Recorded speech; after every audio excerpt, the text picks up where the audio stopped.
السلام علیکم ګرانو دوستانو. نن به زه تاسو ته وایم چې دغه سریلانکا چې درېیمه 500 اوریزه لوبه چې کومه افغانستان نه وګټله، په دغه لوبه کې د سریلانکا امپیران هم د سریلانکا لپاره لوبه کوله.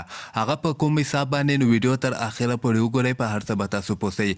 زه به تاسو ته وایم چې دغه لوبه کې که تاسو کتلی نجیب زدران د افغانستان لپاره چې کله بیټینګ ترسره کوو، دغه مخامخ عکس تاسو ته ښکاري چې دغه د نجیب زدران چې کله شاټ وهو بیا د سریلانکا یو لوبغاړی ورنه کیچ واخیستو، نو تاسو کتلی سئ واضحه دغه بال چې کوم ده په مځکه باندې لګېدلی ده، خو د سریلانکا امپیر بیا دغه آوټ ورکړه.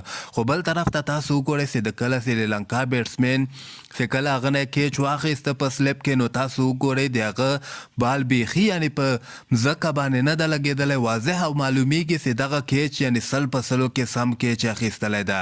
نو دغه بیا د سریلانکا امپیر نټ آوټ ورکړی ده. نو دغه لوبه کې که موږ وګورو د سریلانکا امپیرانو د افغانستان په حق کې غلطې فیصلې کړي دي او د سریلانکا په حق کې هغه غلطې فیصلې ورته صحیح فیصلې ورکړي دي.